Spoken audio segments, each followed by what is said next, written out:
Hi, welcome back to the Gabster channel. I'm Gabby. If you are new to the DIY world, or if you are lost, don't know where to start, and you want to build a DAC on your own, this is going to be a video for you. A big caution here, please don't start with ultra capacitors if you're new. These are dangerous, they could cause fire. If you short something, that something could burn.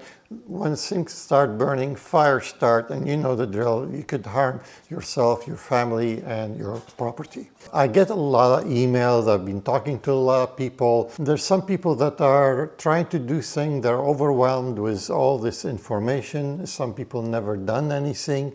So where do you start? I always tell people to start simple. And I'm going to give you exact example, and I've got videos on each example how you can build it yourself. So the first build I usually suggest to people is a Protodeck. A Protodeck is basically based on a vintage chip and a very simple Raspberry Pi.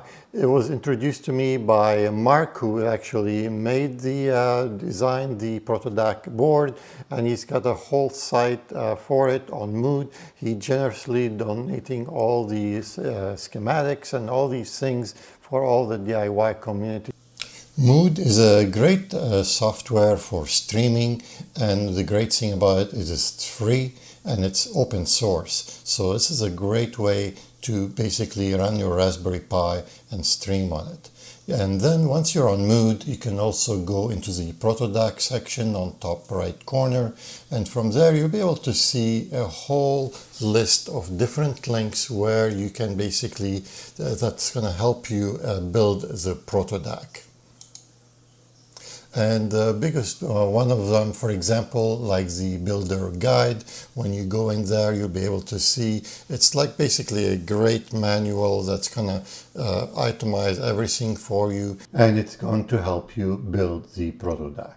Well, you might think, well, it's not a very expensive DAC, it can't be that great. Well, you're wrong. This is a very good sounding DAC despite its low cost. So you're going to get a big bang for your money here. And it can sound better than a lot of commercial DACs out there. So if you want to go for a step further, this is when you're going to build maybe a DAC all from UcConditioners parts. I've done a couple of examples. I'm going to put a video about it. One I always recommend is I call it the D6. It's just a way to call things, so it makes things easier. But it's a DAC mostly made in parts by UcConditioners. You can get all the parts from UcConditioners on his website, UcConditioners.ca. I'll put a link in the description below about a video where I dedicated just for this particular DAC.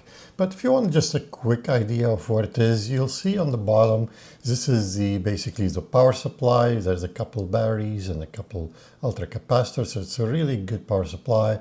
Then you've got a Raspberry Pi. And then you have the FIFO Q7, which is a reclocker. The reclocker is a way to reclock the signal so it has less jitter and less noise. So basically the digital audio signal becomes renewed in a slightly less noisy way. And then that little screen on the front, it's called the Monitor Pi, it tells you what's going on. And then on the top there is something basically called a dual mono DAC. It's based on the ESS chip. There's a couple of them. And then on the very, very top there is the output stage, the OPA 861. So that's basically in a nutshell. Let's say you built a D6 and you're also very happy with it. If you want to go another little step further, you can try my Gabster TD1 DAC. This one requires a little bit of soldering, so you'll have to, I'm hoping that when you build your Protodeck you have practiced a little bit on soldering, or maybe you can get some cheap projects from AliExpress or eBay and just practice building something, anything you want, maybe some little power supply or a small little preamplifier, whatever it is, just build something and try just to get you into learning about soldering. It's important to learn a bit how to solder before you go and attempt some of the big expensive project and ruin a bunch of expensive parts. There's a couple links I'm going to put in the description below. Some excellent soldering tutorials, especially one by EEV blog, and I made myself a tiny one also about soldering small components. There's a whole bunch of others on the internet. I strongly advise you to watch a few before you attempt any soldering.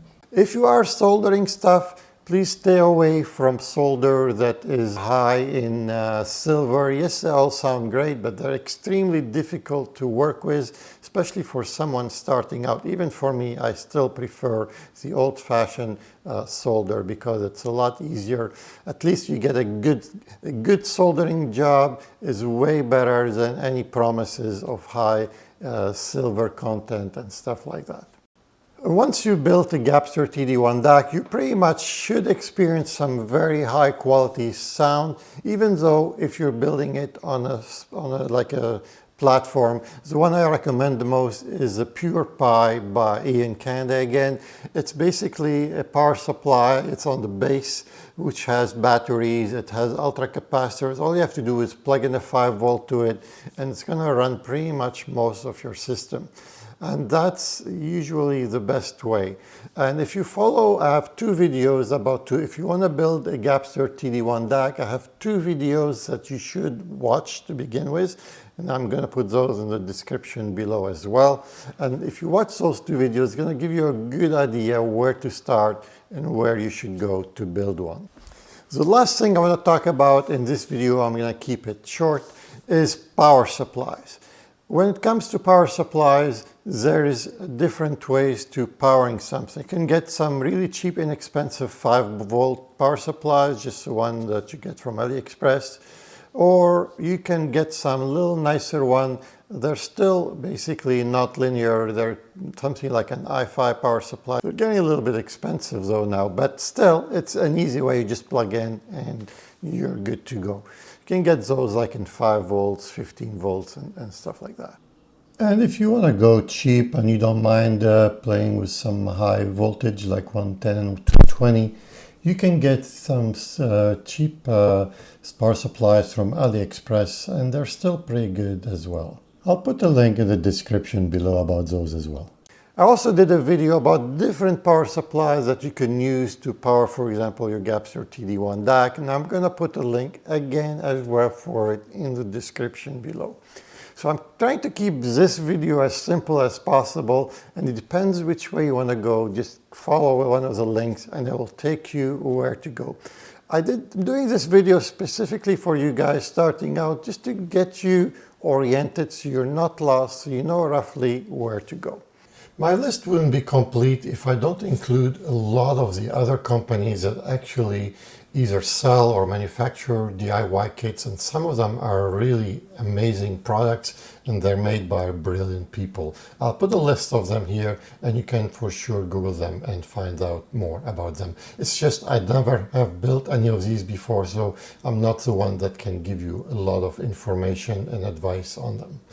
I hope I got you a little bit started in one way on where to go and where to look at things. I'm going to also put a couple links on where to some of the DIY communities, on some threads that you can follow and also learn from there.